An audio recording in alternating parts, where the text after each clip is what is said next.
Você pediu, né? Você pediu e não adianta torcer o nariz pra mim não, tá? Porque hoje eu vou contar tudo aquilo que você me pediu, ficou implorando. Joana, fala pra mim que eu quero saber. Me conta o que foi esses 110 dias que você passou no Brasil. Eu tô muito curiosa pra saber da sua experiência. Eu já vou te contar logo no início do vídeo que eu vou te desapontar sim, tá? Eu acredito que a coisa assim que agora eu estou vendo muito benefícios, e eu acredito até você, de toda essa minha passagem, foi a mudança no visual da Joana. O que você achou, hein? Você gostou dessa mudança? Do cabelão pra esse cabelinho? O que você achou, hein?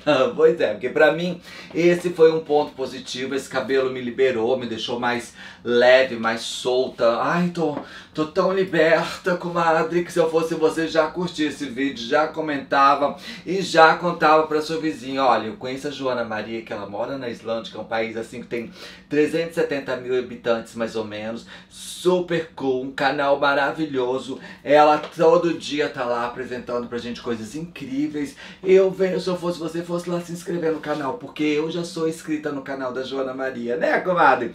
Que comadre, parceira é aquela que é inscrita no canal, sempre curte o canal, às vezes pode até comentar discordando de mim, mas curtir o canal, aplaudir a gente, curtir as nossas vitórias, sempre é isso que a comadre é amiga mesmo, não é, comadre? É, já trouxe uma inscrita pra mim? Eu quero ler agora no seu comentário se você trouxe uma inscrita, eu quero ver, eu quero saber, é isso, né, comadre? Então, se inscreveu no canal, compartilhou e não esquece de ver aqui em cima que a gente tem o nosso curso Escola de Etiqueta Social, onde que eu preparei esse curso com muito carinho, muito amor pra você, falando que a etiqueta não é criar personagem, é você ser você, só aprender a se comportar em diversos momentos, inclusive uma entrevista de emprego. Cola na minha que agora o assunto é sério. Menina, é o seguinte, meus 110 dias no Brasil foram de desafios, foram muito desafiosos, momentos de relax, relaxão, como o Olavo fala, foram pouquíssimos, que eu tive muito estresse, muitas coisas foram acontecendo, problema de obra, problema no condomínio, problema com a funcionária que saiu, problema de contratar alguém, não é fácil encontrar alguém para trabalhar com a gente. Comadre, eu passei por cada experiência com cada pessoa que eu contratava, porque se eu contar, quer dizer, eu vou contar pra você detalhes de cada situação pra você entender. Então, se algum dia você for fazer alguma entrevista de emprego, ou passar por algum teste, não cometer os erros que aconteceu com essas pessoas. Ai, porque foram coisas de arrepiar. Coisas, pra você ter uma noção, é eu sentar, que eu tava na época terminando o curso, sentar pra montar o curso assim, tá trabalhando quieto, aí a pessoa senta do lado assim, aí olha pra você, você tá trabalhando, ela senta, ela acha que você tá sentada, não tá fazendo nada não. Ela fica olhando pra você e fica lá sentada, te olhando. Aí quando ela resolve falar, ai, me dá esse fone de ouvido pra mim que você tá usando, aí não, eu só tenho esse fone aqui, ó, não tenho outro, eu só trouxe esse, só tem esse, não é esse fone que eu uso pra não atrapalhar as pessoas quando eu tô editando. Aí a pessoa, faz a cara desse jeito assim, comadre, e fica de mau humor o dia todo. Aí fica aquela energia pesada dentro da casa, fica uma energia horrorosa dentro da casa, e aí você tem que quebrar esse... Aí eu no meu caso, eu começo a sentir mal. Eu falei, gente, eu preciso dar esse telefone, o fone de ouvido. Nesse dia em questão, eu liguei pro marido e falei assim, você vai vir no Brasil? Eu falei, olha, Jônia, eu não sei ainda como que tá a situação, eu tô com uns problemas aqui no meu serviço, não sei se eu consigo ir ao Brasil, a situação tá complicada. E eu falei, não, porque ela me pediu o meu fone de ouvido, eu tô me sentindo mal com esse negócio, não conseguindo me relaxar dentro de casa. Aí ele falou assim, se vira aí, você não pode dar seu fone de ouvido, você precisa trabalhar, você não vai viajar, você não vai para São Paulo, não vai para os lugares. Como que você vai trabalhar em lugares públicos? A gente trabalha no aeroporto, vários lugares editando, todo mundo ouvindo que você tá lá trabalhando no computador. Pronto, não deu. Então aquela semana foi uma semana horrorosa, que eu lembro aquela cara daquela senhora até hoje, quando eu disse que eu não poderia dar o meu fone de ouvido. Essa é uma passagem que me deixa mal, assim, quando eu não posso fazer algo que eu gostaria de fazer, que é quando eu vejo pessoas saindo de um restaurante, por exemplo, em frente ao restaurante pedindo comida, eu tenho que dar um jeito para dar comida para aquela família. Essas situações assim são coisas que me deixam triste. E a minha experiência dessa vez no Brasil foi uma experiência arrebatadora. Foi uma experiência que muito difícil pra mim, tá? Foi em todos esses quesitos. Nesse quesito de funcionários que eu te falei, vários testes, várias coisas assim que você foi fazendo. Esse caso que eu te contei foi um caso específico. A pessoa já sabe que eu tenho um coração bom e quis abusar de mim. E isso foi muito triste. Eu vou contar mais pra frente detalhes sobre essa história que me machucou muito, tá? Muito essa história mesmo, de querer o meu fone, meu instrumento de trabalho. Eu fico até uma coisa assim de lembrar. Mas outra coisa que me incomoda muito no Brasil, ainda me incomoda, mas dessa vez foi muito essa discrepância. Eu tenho aqui, outro não tem nada. Eu consigo ter isso, outro não tem nada. E eu sou muito sensível para essas coisas, sem demagogia nenhuma. E eu falei para você no início, antes de eu entrar na outra questão, a Islândia, morar na Islândia, ela acaba deixando a gente desprevenido para morar em outro país. Por quê? Aqui a gente vive no bom vivan, comadre. A gente sai na rua, tranquilo, com bolsa pra lá. Ninguém tá nem aí com o seu look do dia. Ninguém tá nem aí com a bolsa, com a joia que você tá usando. Se você esqueceu o telefone na academia, com certeza você vai achar. Olha, eu não conheço um caso de alguém que perdeu um telefone na academia e não achou no outro dia. Porque já aconteceu comigo, meu marido já aconteceu, sempre achamos nosso telefone. Inclusive o meu, quando eu esqueci no aparelho, quando voltei estava no mesmo local lá. Aliás, a pessoa só colocou de ladinho para poder usar o aparelho. E aí, comadre, essa vivência nesse país de 300 e poucos mil, 370 mil mais ou menos, deixa a gente muito relaxado. Aí quando você tá no Brasil, lá no Brasil passeando, e você vai sair de casa, e aí alguém que vai estar com você já lembra: ah, esse anel aí, dá pra tirar esse anel? Não, esse anel aqui é bijuteria, não tem problema. Tira esse anel que a gente vai andando até tal lugar. Ah, não, então você já começa a ficar com medo pra sair dentro de casa. E não adianta você escrever não adianta você falar: ai, Jona, você tá igual aquelas brasileiras que sai, vai passar uns meses na Europa, uns meses nos Estados Unidos, volta pro Brasil, ui, que medo, ui, que seguro. Não tô falando isso não. Eu tô falando que quando a gente mora na Islândia, a gente se torna muito refém dessa segurança toda. A gente se torna muito segura de si. E a Islândia é um dos poucos países na Europa que a gente consegue ter essa segurança toda.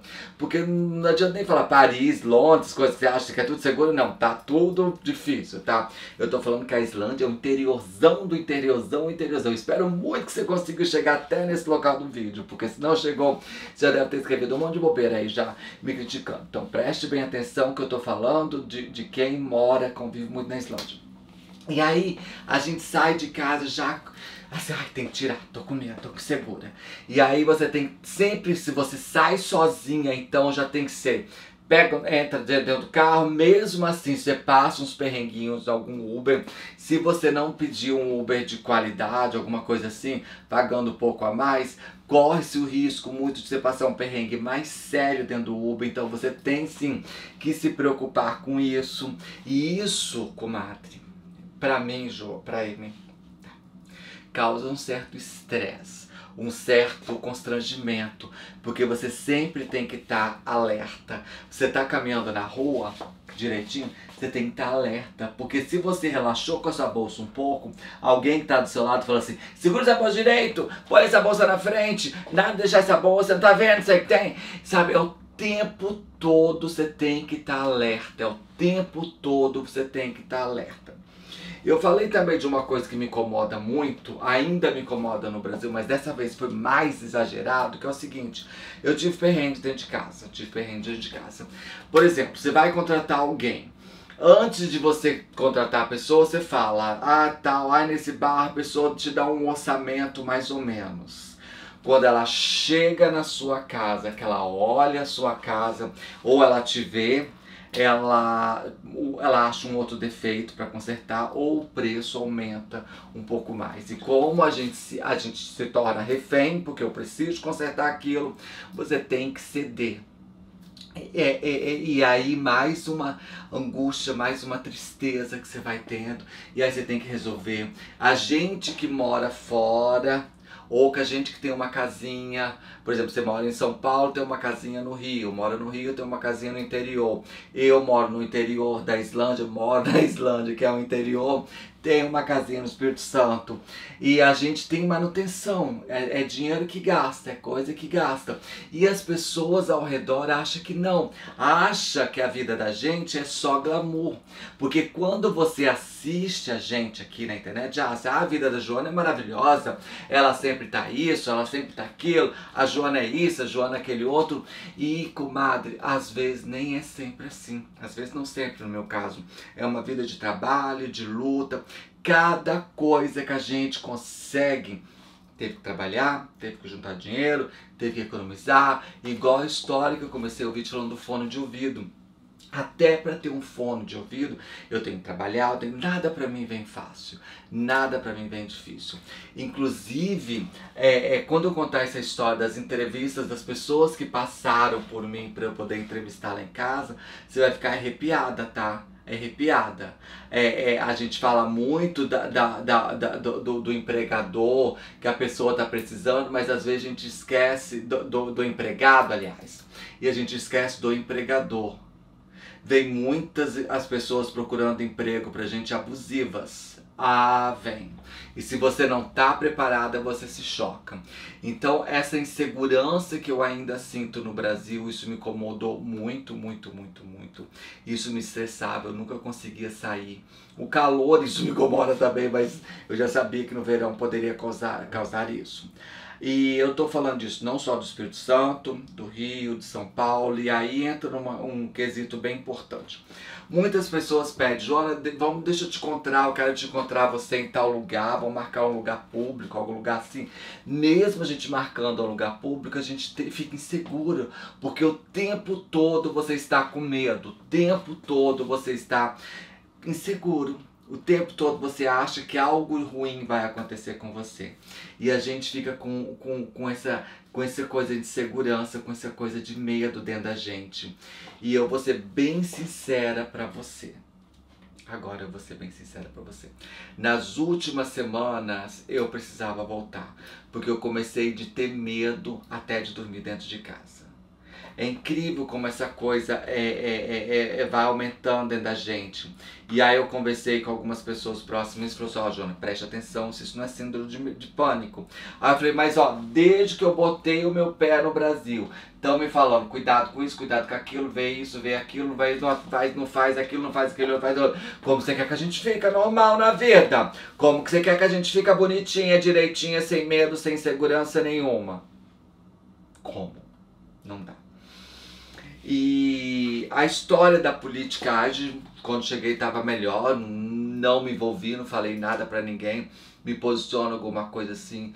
Tem coisas, entendeu, que eu não deixo pública pra você, mas que me entristeceu muito dessa vez.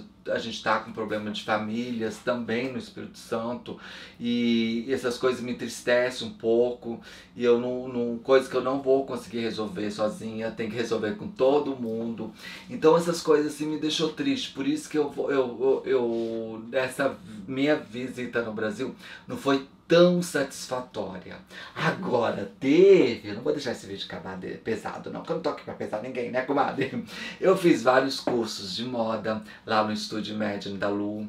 Fiz curso que eu aprendi muitas coisas, conheci pessoas novas, agreguei muito à minha cultura, porque não adianta eu estar aqui vídeo todos os dias se eu não procuro agregar na minha cultura, agregar os meus conhecimentos, porque se eu não levo, se eu não faço por onde aumentar o meu conhecimento, como vai ser a minha situação na vida, né, comadre? Não é isso? Então eu acredito que eu falei tudo pra você a respeito de quando a gente for procurar um emprego. Eu venho aqui, eu falo pra você um vídeo futuro, como a gente tem que se comportar, como a gente tem que agir com as pessoas no trabalho, porque a oferta e a procura tem que ser os dois lados, tem que andar direitinho. A oferta tem que estar bonitinha E quem tá procurando aquela oferta também tem que estar direitinho, comadre. Porque olha, a minha experiência nessas entrevistas foram tenebrosas. E é isso. E do mais, eu amo estar no Brasil, eu sou brasileira, meu marido ama estar no Brasil, a gente ama o Brasil. Mas quando a gente está no Brasil, esse cuidado todo que a gente tem que ter é uma coisa que me incomoda por eu morar na Islândia. Eu acredito que seja esse fator e que eu pretendo me policiar, me cuidar mais para tentar ver se eu consigo relaxar mais, tá? E do resto, volta aqui amanhã que vídeo todos os dias. Todos os vídeos que eu faço é feito com muito amor, com muito carinho, com muito respeito pra você. E eu acredito que eu falei tudo até demais hoje. É isso? Então até amanhã, comadre. Obrigado por você ter curtido esse vídeo. E não esqueça, se você ainda não se inscreveu na Escola de Etiqueta Social, se inscreva aqui, tá? Tô te esperando você. Um beijo grande, até amanhã. Foi. Tchau.